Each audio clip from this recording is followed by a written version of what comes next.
lack of money is not a disadvantage. It actually can be a big advantage. People say, I don't have money. Well, good. You don't have money. So now you have to think creatively. You got to learn. I didn't want to kill things. I wanted to have more life, not less life, and get the soil life back cranking. It's so important. If you ever just have a monoculture, get sheep. There's nothing easier than growing things that grow like weeds. Don't fight your site. Just do it. Just start. You look like you're getting younger.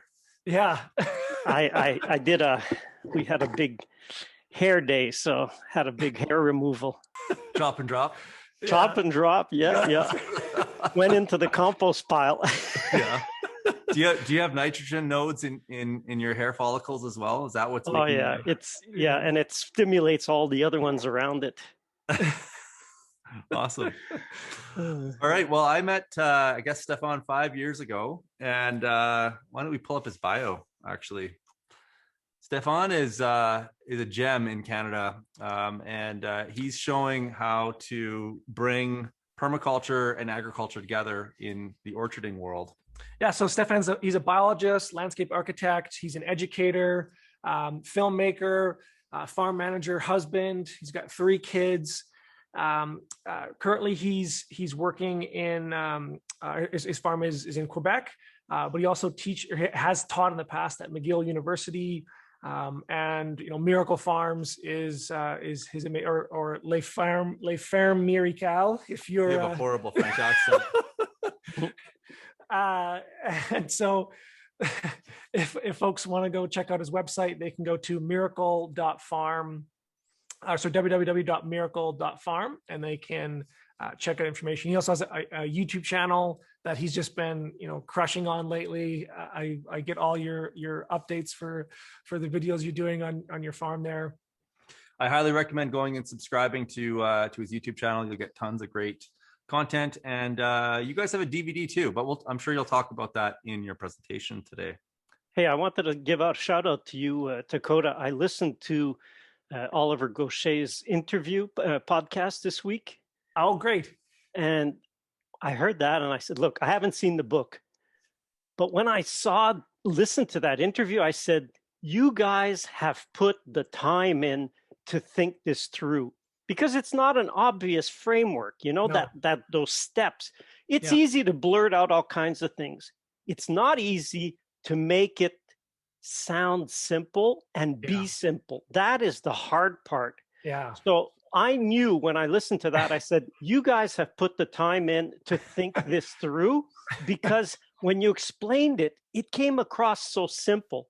And kudos to you, because that's hard. It is really hard to make something that, you spent years. I could see you spent years figuring this out. And so that people could go through and go, well, this is easy. I just do, go through first step, go through second step, and go through it step by step. That's a hard thing to do. People don't realize it. But to distill what you know into, a few simple steps, good on you guys that, you made it come out that way. Well, that means a lot, because it was a lot. We had to wade through a lot of mud to get to that point of clarity, and so we really appreciate coming from yourself, Stefan. So it's really trying to use a little bit of the framework that they've been through, and I'm going to walk you through the steps that we use to build the permaculture orchard. We're going to go through and show how originally it was a conventional orchard. So it started off, it was a conventional orchard. We went through a transition. We were organic, and we're actually one of the biggest organic orchards in Eastern Canada. And we started all over. And we went through with the permaculture orchard. And I'll give you the lessons really we learned along the way. So I want this to be a little bit of a work through in terms of what you guys are going to go through, what participants will go through. As Rob was mentioning, we are in Canada, Eastern Canada and Quebec. It's a Zone 5 Agriculture Canada, which is Zone 4 US.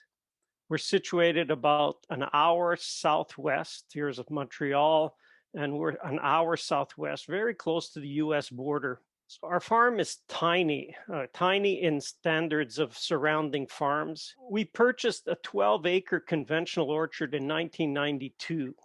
So we've been at this for a while. We had no experience in orcharding. So let me put those of you who go, well, I don't know how to do this or that.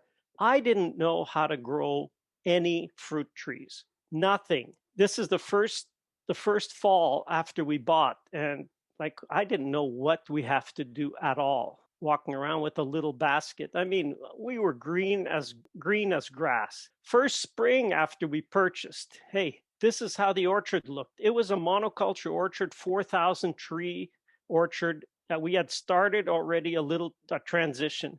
And this is the soil, just as a point in terms of observation, because you will observe things on your site. And this is what we observed first thing arriving. Already I knew some things about soil and indicator plants, and I knew that there was some serious problems going on. This was, this orchard had a history. And so we put together recently a video on dandelion as the best indicator. And this has become a viral video with over 2 million views, just to give you an idea. But it comes from experience. I mean, we saw what it was like. This is the sign of there's problems there. There's things that are not right. Dakota was mentioning my experience. So I did start off as a biologist. So I was trained in wildlife biology. Then I went over to do landscape design and was looking for some of my designs. And it's been so long that I really didn't keep, I didn't keep hardly any of my designs. So we arrived at this farm, and the history of it was typically sprayed, like most conventional orchards had been sprayed about 25 times per season. And what that does for the soil is it really kills a lot of soil life. So we dug that first spring about 100 holes to plant some plants just to help diversify. And we found one worm in 100 holes. Like that should tell you something. That should flash, what? Whoa, warning, this is some problems going on here. And then to top it off, and life is like that. We had the two coldest winters in the past 30 years right away, right off the bat when we started. And when I say coldest, we hit minus 38 centigrade, which is, minus 40 is the same. So it was cold. Because we hadn't been spraying, because I thought organic meant you just don't spray. So the result was 2 years later, we went from 4,000 trees to 3,000 trees. 25% of the trees died out. It's ouch. That's a big blow. But things like that will happen. A transition to organic, it takes 3 years. So we did 3 years of transition and realized, you know what? 12 acres. So this is some of the lessons. I had been schooled and I was working I had a landscape design office. And I realized, you know what? A farm or 12 acres is not a garden. That was a big awakening, because you may be practicing in a backyard and go, yeah, and I'm just going to do more of this on my property. Scale matters. So from 96 to 2000, we were certified organic, and came to the realization, and this is a big moment. I realized that an organic monoculture apple orchard is still a monoculture. This was an awakening where I realized, you know what, this thing doesn't work. It works if I put all the inputs, it can work and it still gives me crop and so on, but it doesn't function as an ecosystem. It's too simplified. And so I began a journey, and quite a journey, to try to see it differently. I read through this book, a great book, John Hamaker and Don Weaver, called The Survival of Civilization. And I realized, wow, I want to save the world, because, this is happening. This is going on, and I just need to do something about it. And one of the things they talked about in there is the importance of remineralizing. I believe that we just need to just do it. So we bought a whole tractor trailer load of basalt and spread it over the farm. So that was my experience with remineralizing. And the results were quite amazing. We also found out about whey as a spray. Because it was a monoculture orchard, we still needed to spray, but I didn't like sprays that kill things. I didn't like the idea that, you know, you put this on, it's like a fungicide, it's organic, but it will kill the fungus. And I didn't like that idea. I didn't want to kill things. I wanted to have more life, not less life. So we sprayed with whey, and I got a video on it explaining how it works. It's fantastic. It's a great thing. I was lucky to catch a presentation by Dr. Elaine Ingham in 2002, and I was like, wow, that shook my world in terms of soil. And so we began aerobic compost tea sprays for 5 years pretty well. And so we would make it by 500 gallon batches. And it's like a giant brew, and it's amazing. And it also did a great job, and it got the soil life really going. Now notice, this is 2003 I started.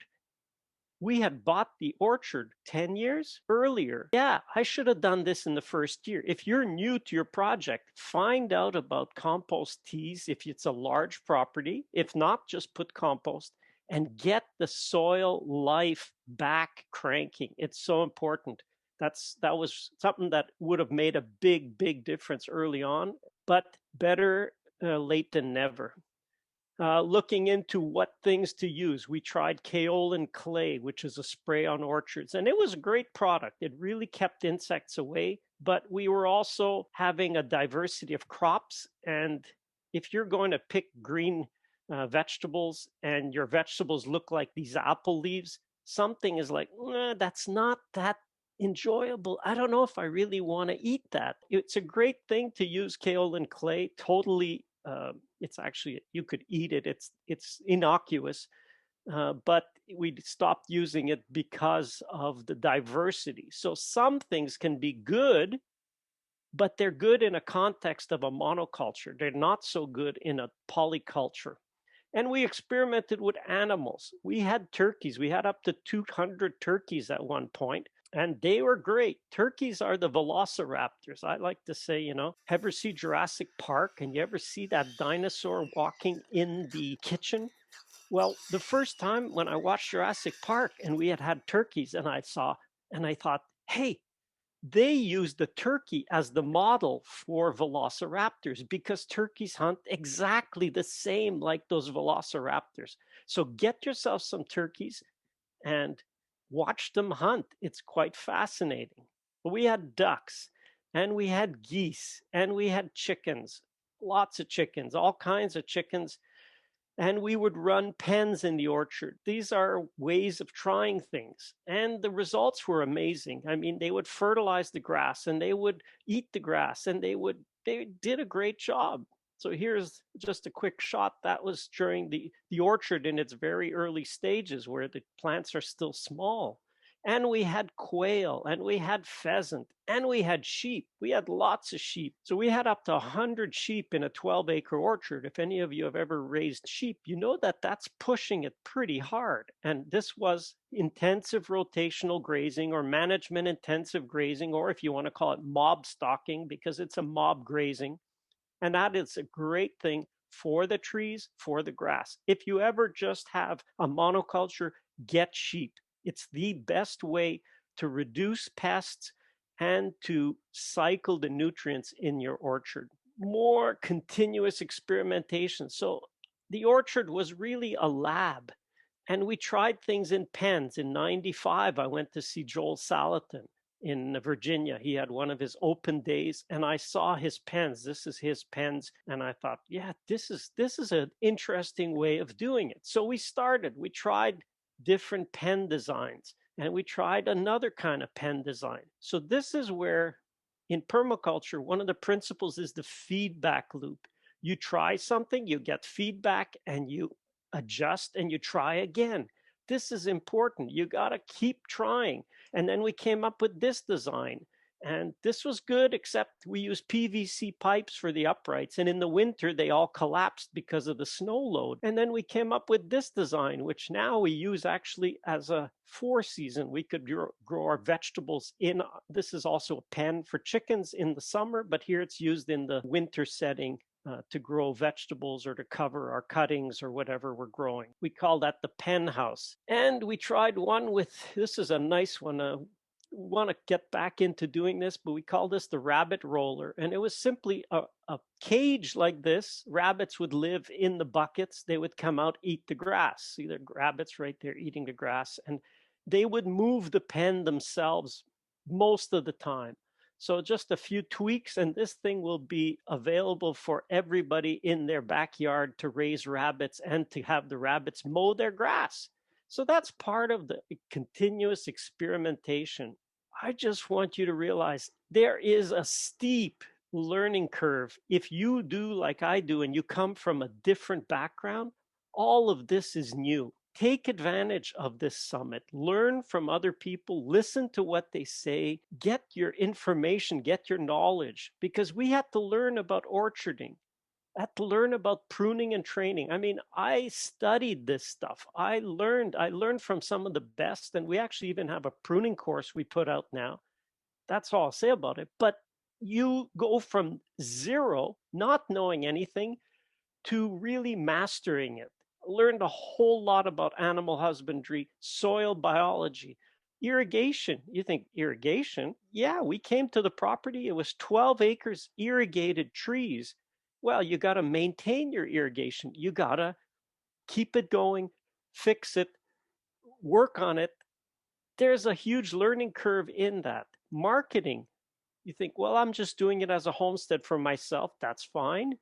We didn't. We started with a commercial orchard and we kept it going as a commercial orchard. So you pick marketing, direct marketing, systems design, all of these things require some study and effort. It doesn't happen overnight. It doesn't. Some of the lessons we learned, you've got to know yourself. I knew, because of my background as a wildlife biologist, I knew I loved animals, but I even didn't know how much I loved domesticated animals. I loved having our sheep. I loved birds, and birds get along with me really well. I mean, we feed the birds right out of our hand all year round in the orchard. I also realized I really enjoy teaching. I like teaching. I love to see people basically with a light bulb moment, and you're there, you're listening, and all of a sudden you go, oh, wow, I didn't know that. That's so rewarding as a teacher to get to see people light up and to see that they've got it. I've taught in, I don't know how many PDCs for years, teaching in university. I used to teach natural history was one of the courses. So people learning about all the different wildlife. I was teaching design, landscape plants and design for permaculture and design of people's properties. It's all part of teaching and transferring that information. You have to know, what do you love? You say, oh, I love animals. Okay, know that. Maybe you say, I love to grow my own vegetables. That's fantastic. Oh, I love to design things. Good, know it. Or you say, I just love growing flowers. Excellent. You have to know, and even write it down right now. Put it in the chat. What do you love? You say, yeah, what comes to mind right now? I love that. And that is so important for you developing your project. You gotta know what you love, because if you're gonna get onto a project and do something you don't love, it's gonna be a hard road to hoe. The next thing is you have to know your site. Knowing your site is so important. You will need to observe. And that's why it's the first principle of permaculture is observation. How long do you spend? Listen, if you can spend a year, that's fantastic. You have to balance observing with getting on with it and doing. You could do things, but you can also continue to observe. And I'm still observing our site after almost 30 years. I like to say for Miracle Farms, it's really just add water, because we're on a beach sand, literally beach sand, and everything grows as long as we add water. Know your site. And one of the most important things for observation, and really, write this down, because this is not something I did. I can tell you to do it because I didn't do it.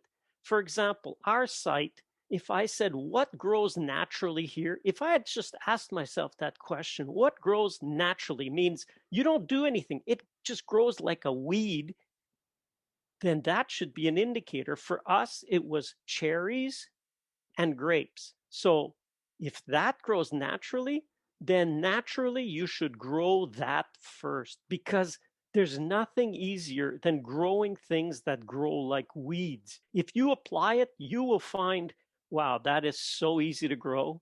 If you have brambles growing, well, grow brambles. If you have hazelnuts growing just everywhere like a weed, then grow hazelnuts. Don't fight your site in the beginning, because that is the easiest thing to grow, what grows like a weed.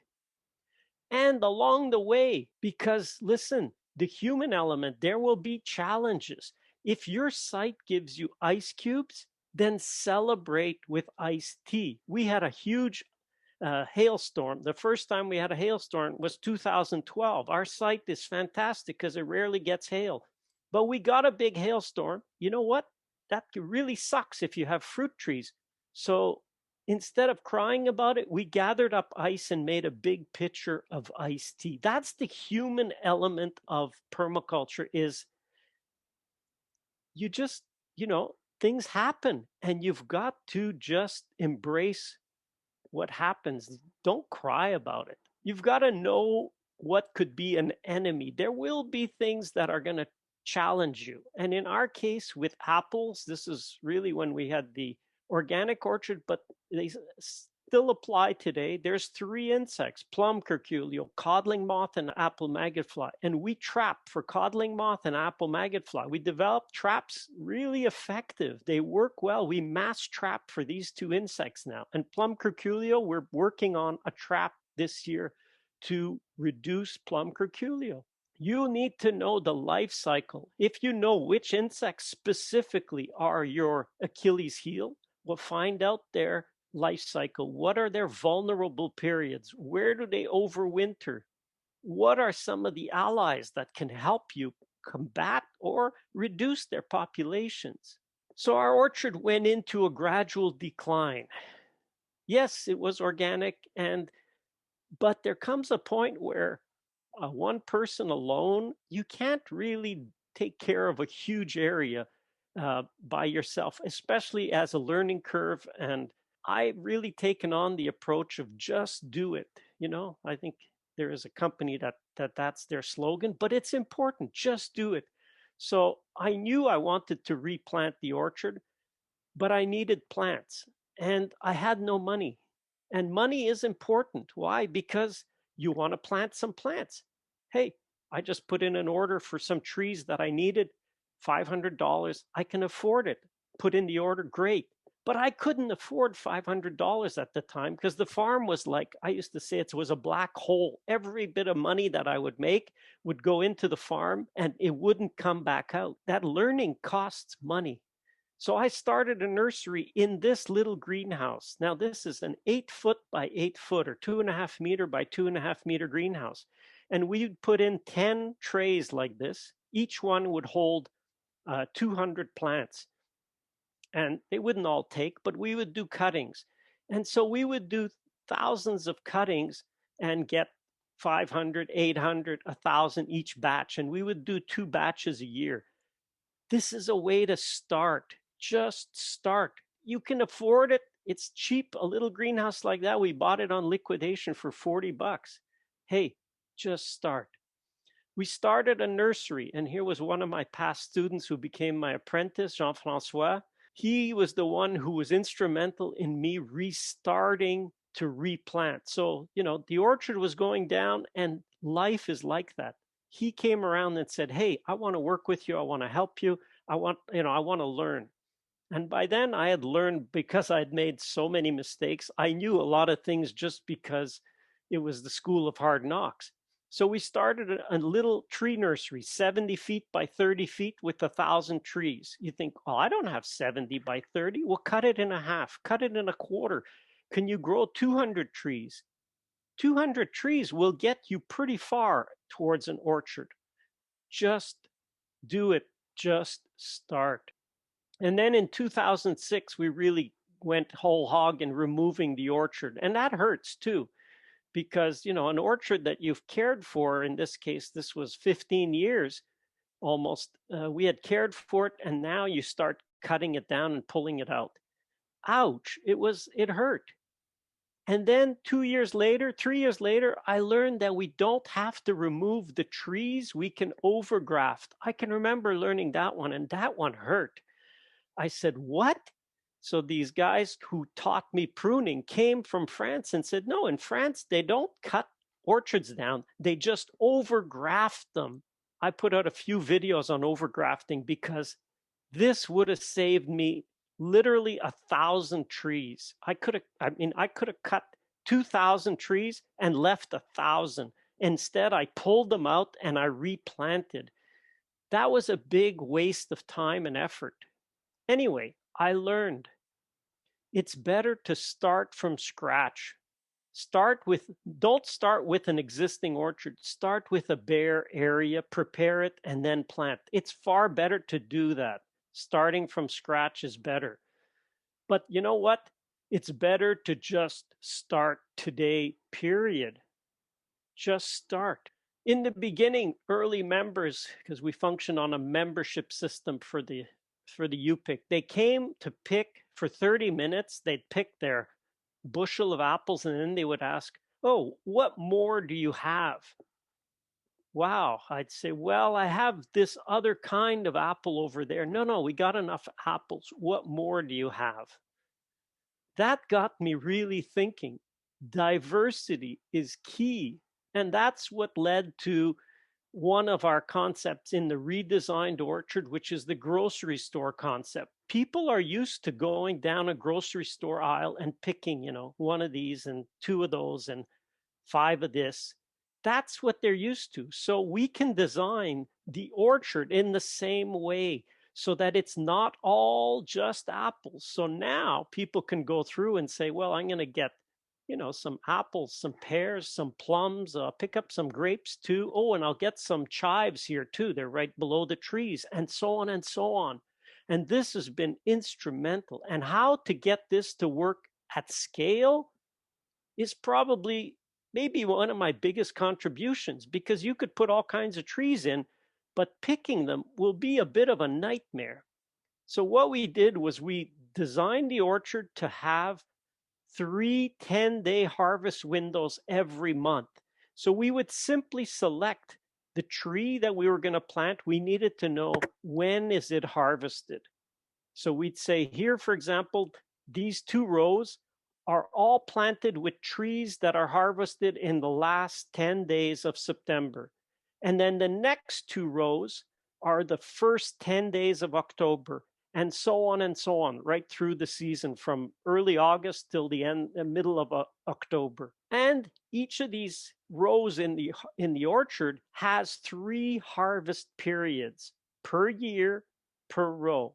This is the spring one. So you have perennial plants, you have, you know, herbs, you have all different green vegetables coming up now because they are spring plants. Then in the summer, we have small fruit, herbs, flowers. So people can come pick in July and August and so on. And then in the fall, we have the tree harvest with other things as well. And this leads to really a sense of abundance. Like, I wish everybody could experience this, because this is when it gets exciting. When you can come from walking on your property and gather an abundance, and you go like, man, I've got so much, I've got to share, because you don't know what to do with all of that abundance. So what's the 3 permaculture ethics? People earth care, people care, and fair share, well, you will, by the force of the production, you will just about have to share because you won't know what to do with the abundance. And once you get to that point, man, life changes. Life just changes. But that to me was it's just such a moment where you go, it's so obvious to grow fruit that way, but it's a paradigm shift for the fruit growing industry. And this creates an opportunity because the fruit growing industry will not change its way of growing. I'm convinced they are locked into a monoculture model. They will not go from that. But you to come in and replant in a polyculture, in a diverse, in a multi-species planting, you are miles ahead of the typical fruit growing industry. The second idea or concept was trios. And so I took this from Bill Mollison's book, Permaculture, the handbook, the designer's manual. He was saying put a nitrogen fixer fruit, a nitrogen fixer fruit. And I thought, you know what, that takes up a lot of area and we're in expensive farmland. So I just thought, how about if we stretch it? So each fruit tree on each side of a fruit tree. So here, for example, this apple tree will have a nitrogen fixing honey locust on one side. And then next to it is a pear tree. And this one will have a honey locust on that side, and so on and so on. So the trio, I originally called it NAP because it was nitrogen apple pear or nitrogen apple plum, but I've since called it the trios because it's all in threes. And this is the pattern for the orchard now. So you can have nitrogen fixer 2 fruit trees, nitrogen fixer fruit 1 nut. You can even have nitrogen fixer nut, and you can just go nuts on this idea. How this works is it is the pattern, and permaculture is all about pattern. So we ideally alternate species, yes, and even better if we could alternate families. So in case here's plum apple, and the next trio could be pear apple, and the next trio could be plum apple, but that plum and that apple should be a different cultivar from the first trio. And you really can get some incredible diversity by that design. So the goal is never to have 2 of the same species touching. So here you have a plum, and right next to it, there's an apple tree. But the 2 species are not the same. So the 2 species should be different in the row and between the rows. So we stagger the rows. We don't put apple in this row and apple here. This apple will be staggered. It won't be in the same row, it'll be diagonally. When's the best time to plant? 20 years ago, according to the old Chinese proverb. So you know what? In 2007, we started amending and planting. So you can see here's that orchard. Wow, like it used to be, this used to be 450 trees. We left a few just as a comparison to control, basically to see, is this new orchard going to be better than the old trees? So we put in compost and we put in coffee grounds. Hey, we went to Tim Hortons, our local coffee area, and we just asked them to save all their coffee grounds. Coffee grounds are about 3% nitrogen. So this was the only time we ever fertilized the orchard was when we established it. And then we planted, and hey, planting is a great chance. Here was Frank Tooten helping, and my apprentice Jean-Francois helped, and my son was helping. And it's a time to ask for help. People love the idea of planting some trees. Just put out the word and get some help. So we planted and then we applied wood chip mulch. Wood chips are fantastic. I had done many projects when I was doing landscape design, and we put the wood chips and we added some shredded leaves on top. This was the orchard as it was replanted. There's nothing much there, but the rule of thumb for wood chips or remedial branch fragments is you have 1 inch of decomposition per year. So I figured, you know what? Our 6 inches should last 3 years. That was the goal. Surprise. And this was a tough surprise. We had been using aerated compost tea as suggested by Elaine Ingham. And we had such high soil life that the life ate all our mulch over winter. You think that's not possible. That's what I thought. That's not possible. Do you see any mulch? Like, it's gone. In 5 months, our mulch had been eaten. I had to go back to the photos to see, hey, I did put mulch. Look, this was in November, and this was the next spring. There's no mulch. And so we were faced with, what do we do now? Do we mulch again? Do you know how much mulch this required? This little bit of mulch here required a tractor trailer load of mulch on 1 acre or 0.4 hectares. It's a lot of mulch, and it was all applied by hand. So do we mulch again? That was a lot, and to find that amount of material. So do we use plastic? Like, I was against it. I'm totally against agricultural film plastic or the 1-year plastics. I hate that.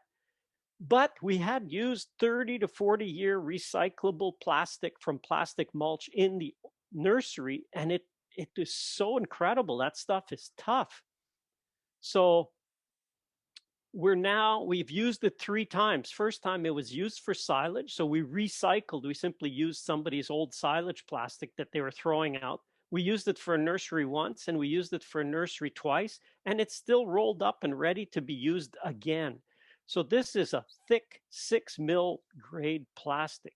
So then we thought maybe we can do that, but we couldn't find enough 6 mil plastic. So we actually bought new plastic to put in our tree rows. And this, I don't recommend this for anyone, because unless you're planting over 200, 300 trees, you don't need that. You can mulch, but we're doing acres already, and we needed to do something. Otherwise, we would lose our trees, because in 2008, even after we put the plastic mulch down, it was too late in the season. We had no growth on our new trees.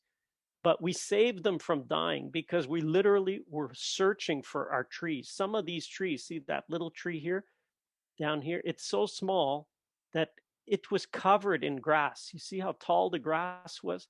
So we were going to lose our orchard. So I now say, protect your young trees from grass. Add mulch and or plants. Here it is. We can put plants as a mulch. And yeah, it comes up to your chin, those plants. They can grow. So the 4 phases of planting the permaculture orchard. First, we put in trees. So we put the trees in. That was good. And then we planted more blocks, which was good. But the second phase, we finally got around to putting in shrubs. And this is all different fruiting shrubs: currants, gooseberries, red currant, black currant, raspberries. That was a second phase. The third phase, we put in perennials. But you see, the orchard had grown by now. We got to it way too late. So we put in perennials, vines, ground covers. Yeah, and the fourth phase I consider is allies. So all structures that you need to help allies, I call them, it's all the insects and birds and animals that will help you reduce pest problems and help cycle the nutrients and so on.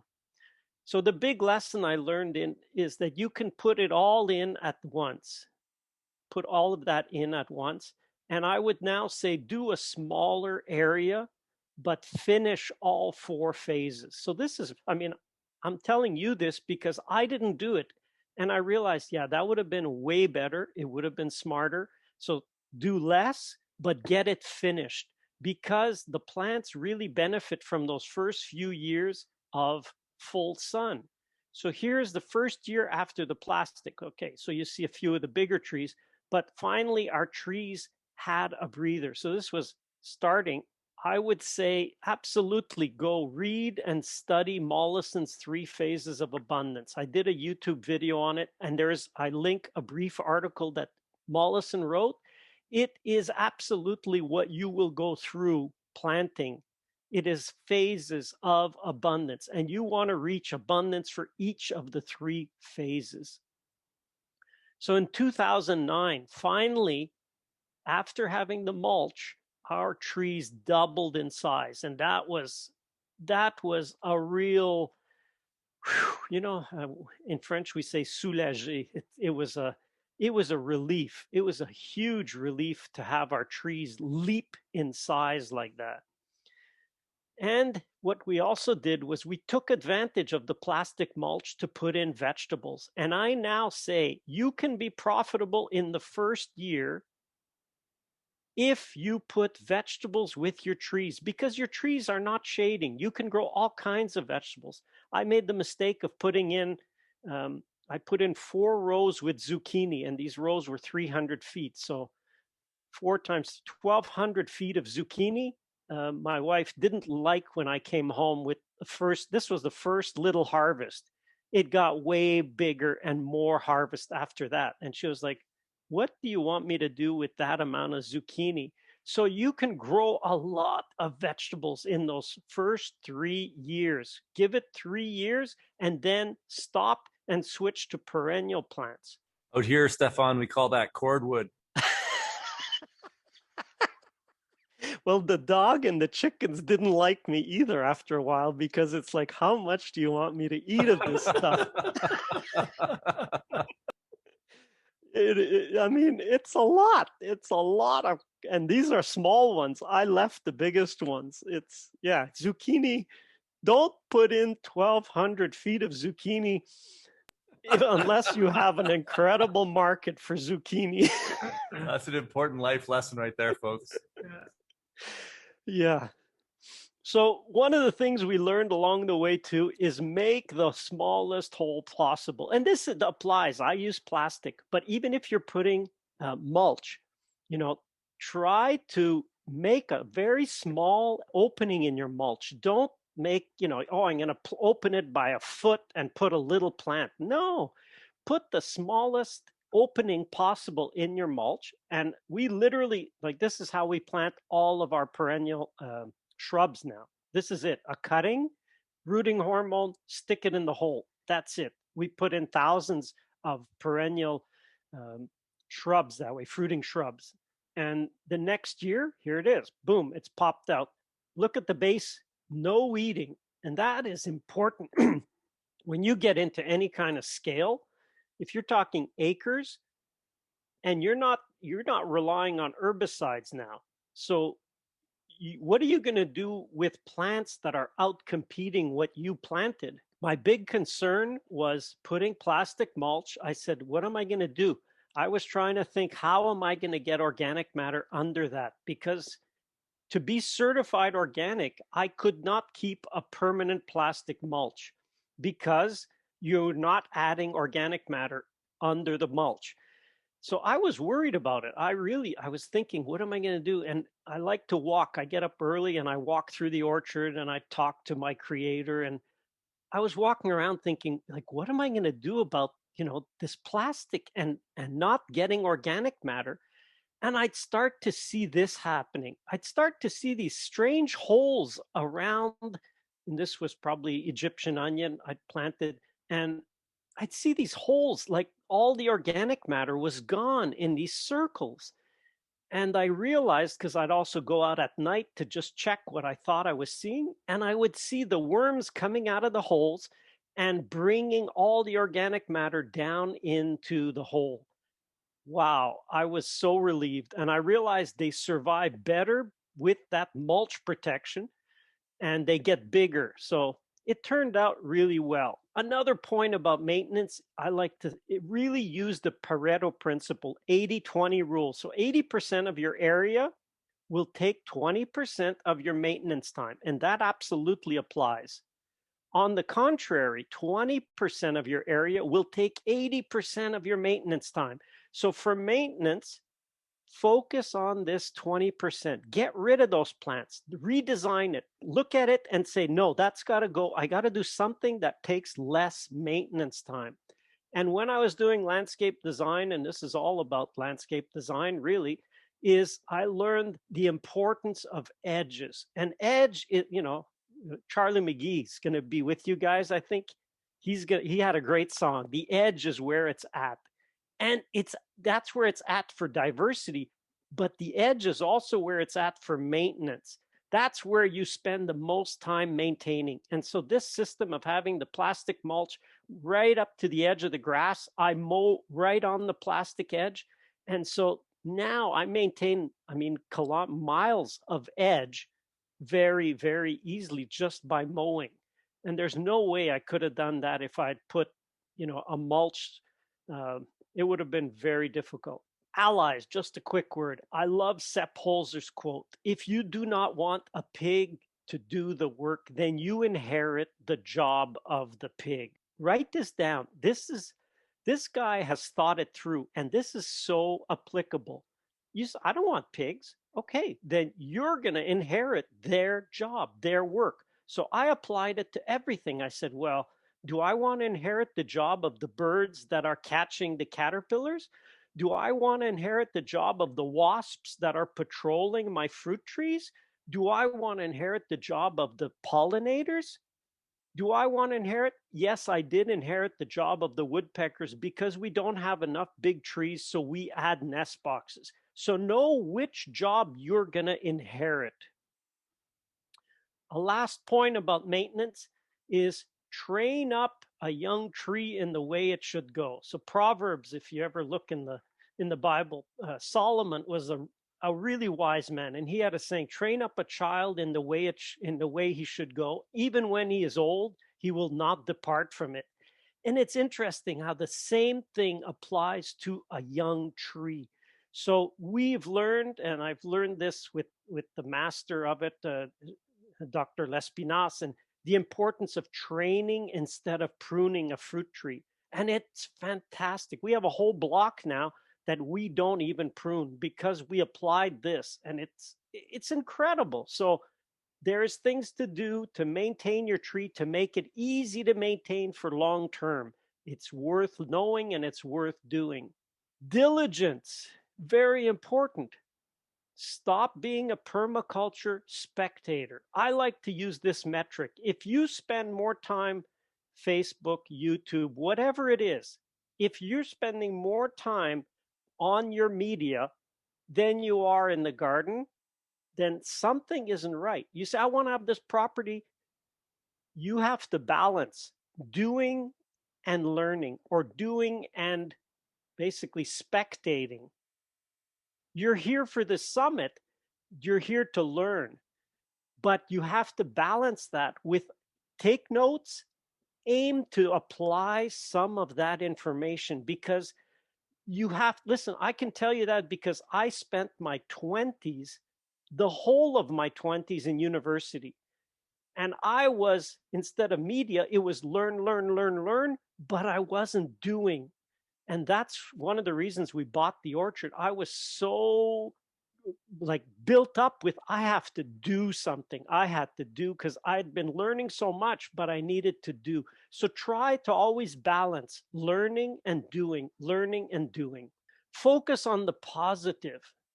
Don't be an environmental announcer. That's the reason why I got out of being a biologist, because I did not want to document declines of species. A lot of what biology is about is documenting decline. I said, I don't want to do that. That's not exciting. I want to regenerate. I want to help people build a property. I want to see the world get better, not document a decline. We need great examples of forest gardens, of permaculture orchards in your region. And I can point, will you have one? Are you going to be one of those? Hey, you look at the night sky, you ever see a shooting star? That's what our life is like. Do you want to just be just a little blurb in the sky? Or do you want to be like a meteorite? When it hits the earth, I mean, it makes an impact. You have to decide. I want to be a meteorite. I want to leave an impact on the land, and literally on the land. So establishing a food forest or a permaculture takes time. It takes patience. It takes money. It takes lots and lots of plants. So start your nursery today. It's springtime in the Northern Hemisphere. It's fall in the Southern Hemisphere. Both times are great to start plants. Go take some cuttings and go get some mother plants established. This is something you can do this weekend. When you take a break from the summit, for lunchtime, whatever, go get some plants, multiply them. Start with 2 trios. you'll get all the diversity, and you'll get examples, and you'll get to learn and then extend it. Get 100 feet or 30 meters of trios. And this is the amount you would need for a homestead or for a home. You'll have so much fruit with 100 feet of fruit trees that it's more than what you need. Go make mistakes. I have a whole series on YouTube on mistakes that I made, and I've made so many, but one person making 100 mistakes is good. But if there's 100 people making 100 mistakes, now we have serious progress. Why? Because, hey, we're taking a lot of the, I don't know. Now we do know. And mistakes are great. Go make mistakes. So we saw how don't have to take 20 or even 30 years to get going. We had a conventional orchard. We did a transition. We had an organic orchard, and we started over. We did a permaculture orchard, and you can have your permaculture orchard going in 3 years. There's lessons that we learned along the way. So it's really your turn to plant. It really is. And let me just say that you can follow some of the things that I'm doing. Probably the best is YouTube, Facebook as well. Don't miss the chance. If you want to just this is the lowest cost thing that you can get, is get the film, The Permaculture Orchard Beyond Organic. It's basically a 2-hour course that summarizes, and you see it in action in the orchard. There's a lot there. It's a lot. You can't just watch it once. There's too much stuff packed in there, but it's a great way to start. I highly, highly recommend that video, guys. I've actually had to buy it numerous times because students accidentally forget to bring it back to me. So it is absolutely a course. And if you're interested in all the stuff Stefan's been talking about, he's got it all really clearly laid out, and it keeps you engaged the whole time. So I highly recommend it. Yeah, I got a copy as well. I bought mine. I'm not one of the students that stole it from Rob. I didn't say steal. I just forgot to return it. But I'll second that. It's a fantastic video, and I got it right when I was actually. You can count me down for one permaculture orchard in Alberta, Stefan. We're about 6 years in, but I made lots of mistakes too. I was gonna say, it's a good thing, like that one person making 100 mistakes. It's better to have 100 people making 100 mistakes, but not if those people are making the same mistakes. Yeah, exactly. And I think I made a lot of the mistakes that you made as well. And so I should have. I wish I'd found. I had already had my permaculture orchard kind of started before I came across your stuff, and it was kind of a little too late. But I've also had the same thing where clients and students that I've worked with, they've had more growth in like 1 year than I've had in 6 years. When you get the system right, and you get focus on the soil, and you get the mulch and all that stuff. So yeah, that was fantastic. So if you get a chance, head over to Stefan's YouTube channel. Stefan, what's the name of your YouTube channel? It's my name, The Permaculture Orchard. Okay. Yeah, Stefan Sobkowiak. So Mitch, can you just chuck that up into the chat window for us? Let's head over there and smash the subscribe button so you get his notifications if you're interested in this subject matter. I'm selfishly going to ask the first couple questions because I have a couple that came up. My first one is, do you have any lists of plants that you find work really well with that cutting technique? Are you only doing that? Like you said, you were cutting the plant off, putting some root hormone and sticking them in your mulch there. Is that just for hardwood cuttings, or have you found any success with some of the kind of softwood cuttings as well? The easiest in terms of, like, we have done them in the summer, which is green mist propagation. And we've done that, but you know what? It takes more work because now you're cutting, sticking, and now transplanting. So the direct sticking is way better. So we use that for blackcurrant, red currant, jostaberry, gooseberry. You could use it for mulberry, kiwi, grape. Yeah, all our grapes, we put grape and kiwi under all of our nitrogen fixing trees, and those are all direct stuck. We only transplanted the mother plants, then we take cuttings. Like I probably bought $200 of plants until the last couple years, because I just buy a few mother plants and then multiply the heck out of them. Wow. So when I buy a plant, I look which one's got like 5 stems that I can make cuttings out of, and then I cut them, multiply them. And yeah, that's the easiest way. It's slower, but I learned because I had no money to do it any other way. So that's right. Yeah. lack of money is not a disadvantage. It actually can be a big advantage. People say, I don't have money. Well, good. You don't have money. So now you have to think creatively. You got to learn and you got to adapt, because money, it makes things easier and quicker, but you don't learn very much along the way. No, and the thing is, if you've got money, you can basically just dig yourself a hole faster. Like that too.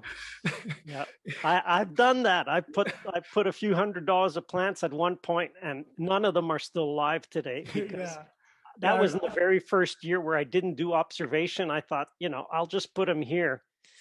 Yeah. I want to know about that bunny roller. Yeah, that was the next question. Oh, okay. Go ahead. I was gonna fight you over it. So tell us. You kind of hinted that the bunny roller is going to be available to backyards. What called it the rabbit roller? Bunny roller is a good one too. It's simply the idea of like a barrel that's meshed, and the whole thing is because of the central hub. The central hub holds everything, so it holds their hutches or their places they live, and basically that outside wheel, it's like a giant barrel. Imagine a barrel that's turning, so that should turn. We have to tweak it, because if we come to a big clump of grass, they can't eat through the clump of grass, so it'll go over it. So what I found the next step would be to just make it adjustable. I want to have it adjustable, so imagine mowing height. You want to mow at 1 inch, 2 inch, 3 inch. And so, that's we've brilliant. Had so many things along the way that, you get started and you go down a path, and you have to focus.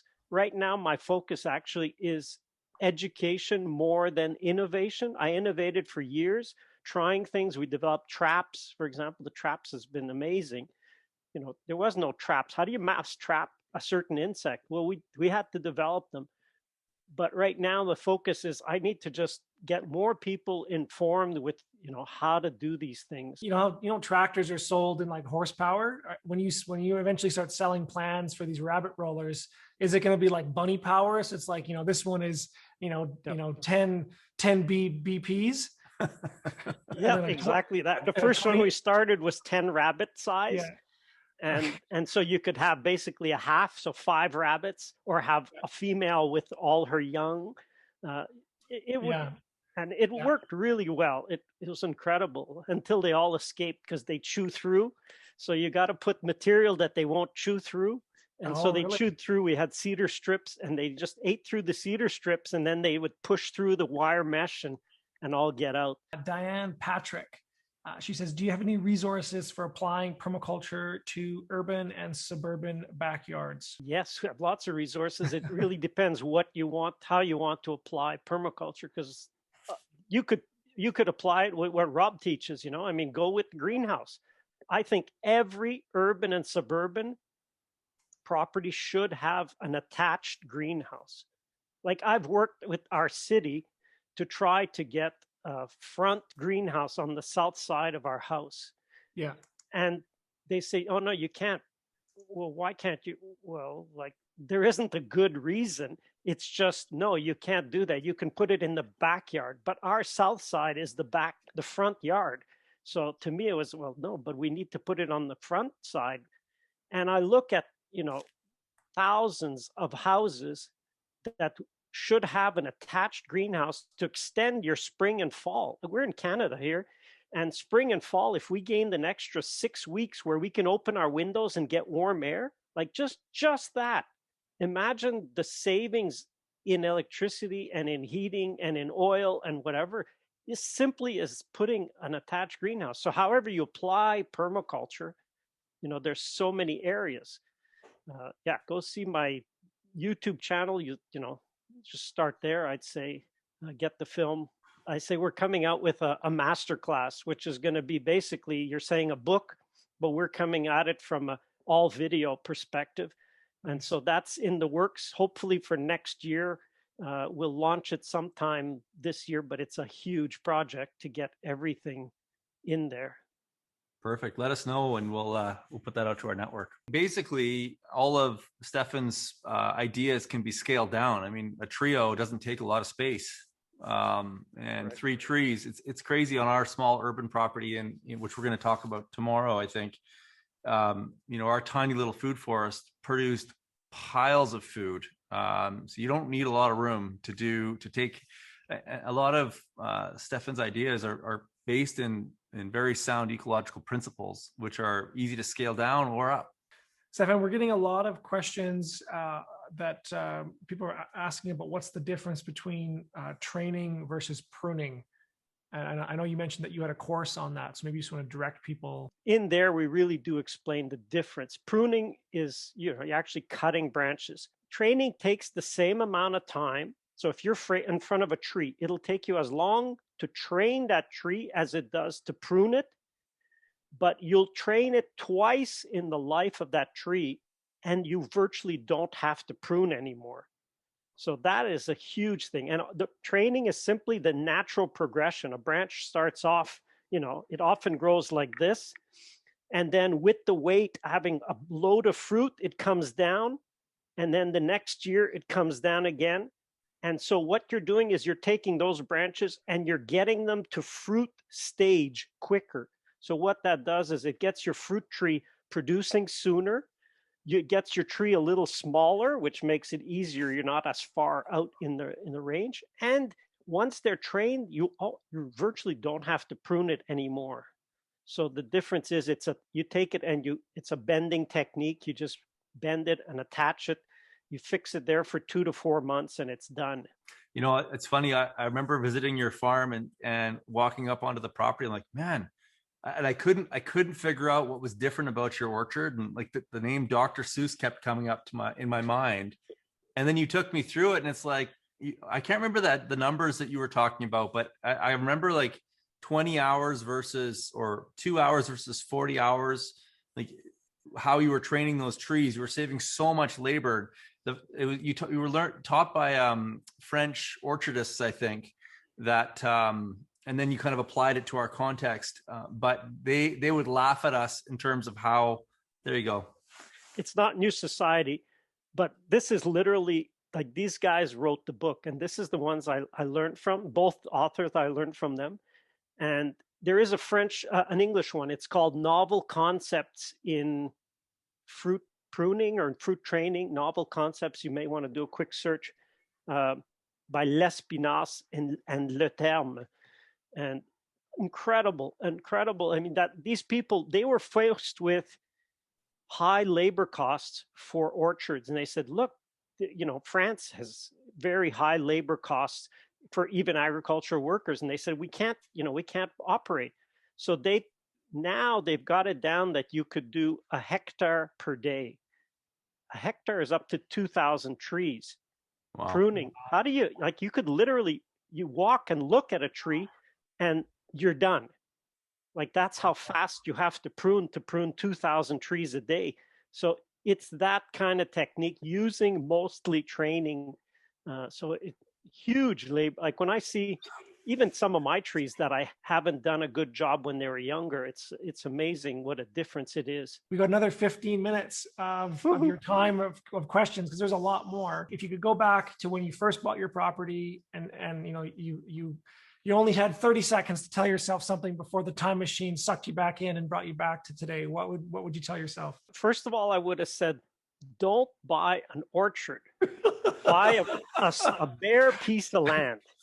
Yeah. Because it's far easier to start from zero than it is to undo what's there and redo. So somebody wants to put in an orchard and they buy a wooded lot.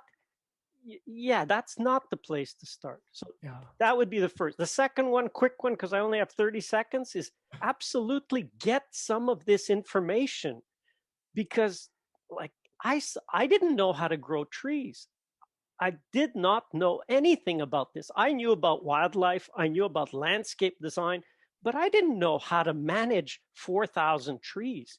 So you can get in, brief snippets you could get from 0 to 80. You're not 100% there, but you're at 80 without even having started. So that, when you said making mistakes, the worst thing is to do the same mistakes that you could have avoided just by, attending this summit, by getting a film. Oh, come on, if you didn't want to do that, then go ahead and make, to me now, that would be stupid mistakes. Yeah. Well, there's in the book, we talk about how there's kind of three ways to build a permaculture property. There's fast, cheap, and good, and you can only pick one of them.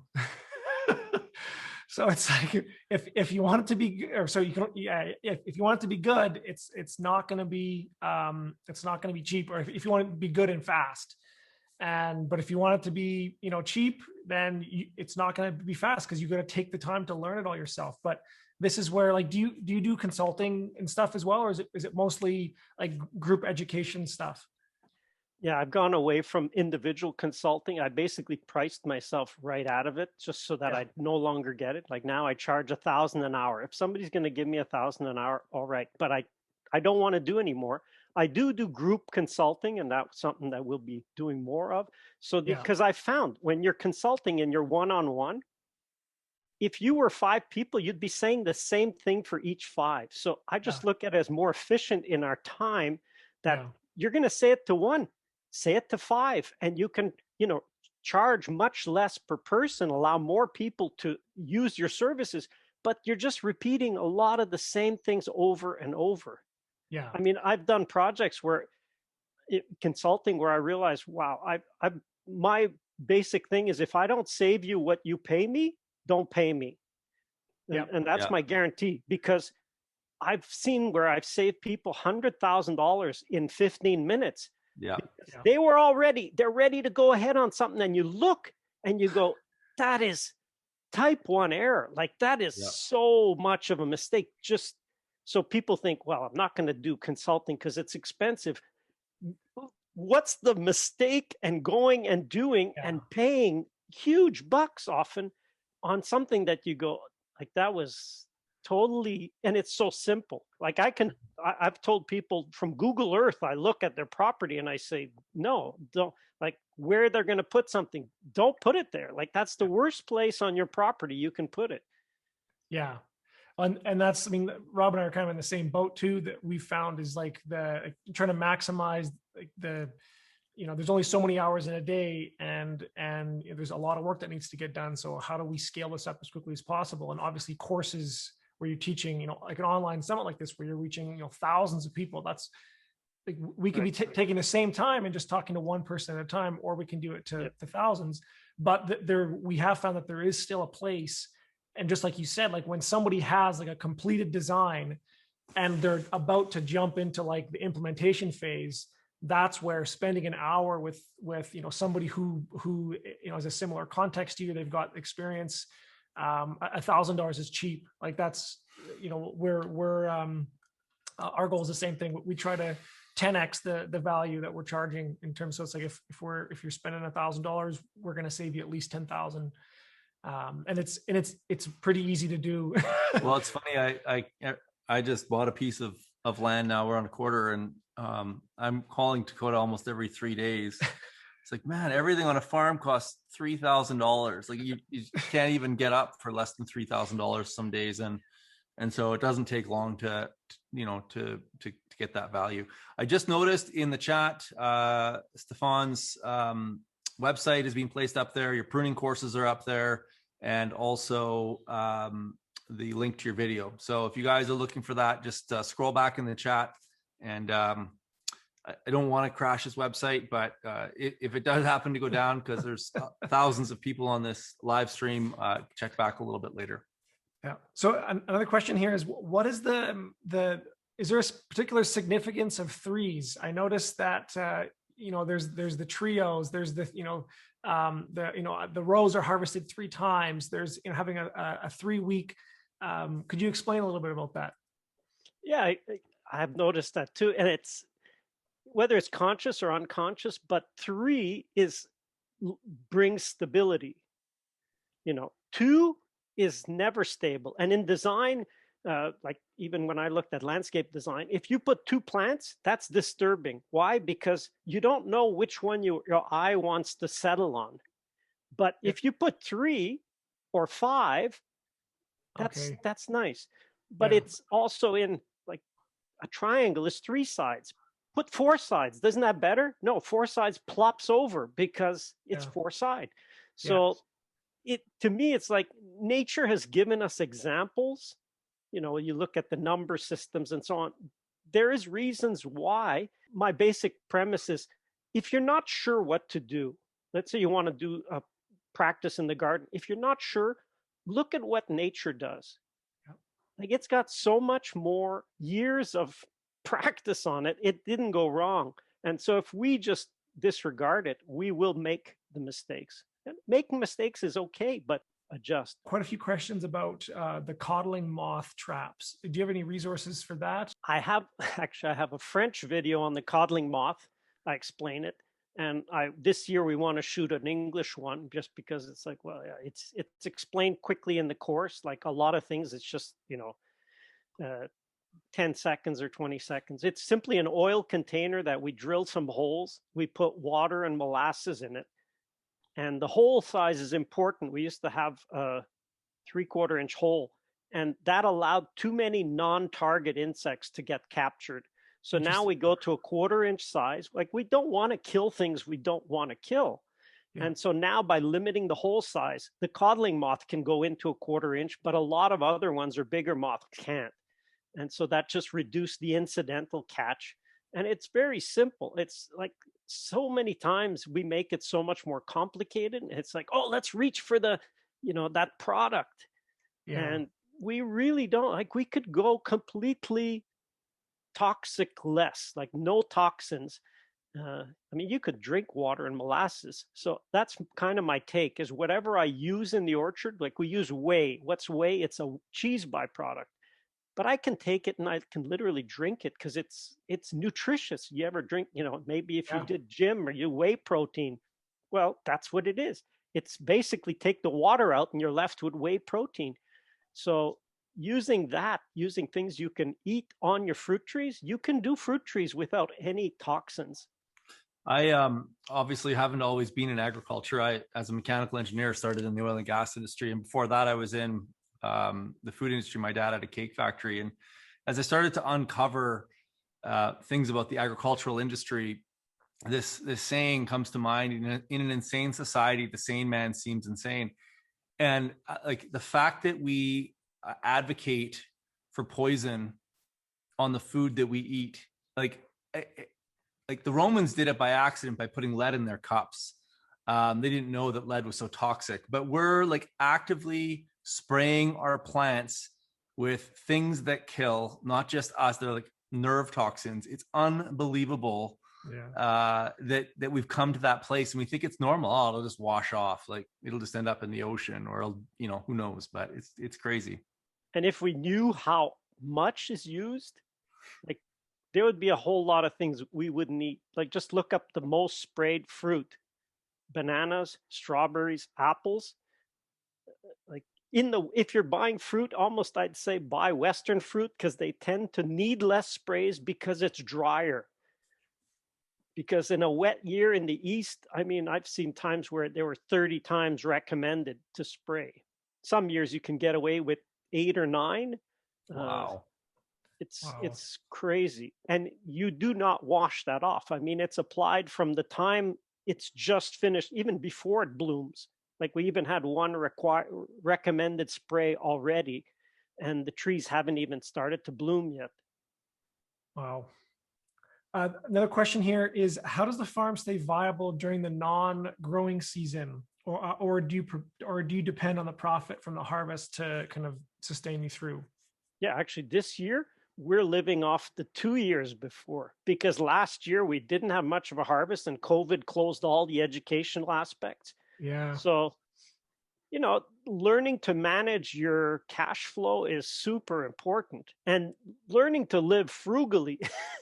It's nice to be able to spend, but don't be afraid. If you have property, don't be afraid of setting yourself up, an egg. You don't know how long you have to make that egg last. I was listening to a YouTube by Gabe Brown, and man, listen to his story, and where he lost 5 years in a row of crop. You think 5? I mean, I lost 1 year, and that's a big deal, and he'd lose 5 years. So how you structure your living setup and cutting costs is important. Yeah. I don't Okay. make as much on the crop because I don't have to spend as much. The amount I'm very profitable with the crop, but without having used hardly anything. And what I use costs me transport, like whey costs me transport, and that's it. Yeah. So the last question before we let you go, Stefan, is what's something that you used to kind of believe about permaculture that you used to think about permaculture, maybe that you didn't understand or something, but that you now have clarity on, or that you now see it differently? I used to think it was good. Like it was, wow, this is amazing. You read the book or you take a PDC and it's like, wow, this is incredible. But if anything, that underestimates the potential. Yeah. It can go so much more because you just see a little glimpse when you do a PDC. I mean, you're just getting an introduction to a whole range of topics. Yes. And the more 72 hours. when you start digging into it, you go, you know what? This was under promised. Like it delivers so much more, because the more you never stop, you literally never stop thinking of it. And what I found the most exciting is that once you are, I call it being infected, you're literally infected with permaculture thinking. I say that's the virus you want to get. You want this virus because it will, like you're thinking, I want to know it for this specific thing, right? But then you look here and you go, oh, wow, it applies to this. It applies to, I was thinking through the redesign of the kitchen in a permaculture perspective. Each element should have 3 functions. Yeah. Like basic principles of permaculture apply everywhere. And if we applied it, like I was just yesterday on a live stream with Elon Musk. He had a thing where he was talking about the carbon prize. And I thought, geez, you could capture carbon with a structure or an equipment, but you could do it where it's capturing carbon while providing food, while, restoring the earth. Like it's not a do it and you get it. It's you get a benefit of the carbon, plus you're feeding, plus you're restoring, plus. So that's where the permaculture thinking comes in, is it really opens the blinders, and you literally see possibilities where you never even imagined possibilities. Yeah. Stefan, thank you so much for taking the time to share the story of you building your permaculture property with us today. You've truly been an inspiration to both Rob and myself. And thank you again. Thanks, Stefan. I look forward to our next conversation. Intrigued? Check out the virtual tour of the permaculture orchard. Have trees already? pruningcourse.com. Subscribe, please. Check out some of the other videos or playlists. There's more to come. Stay tuned. See you, Thanks, guys.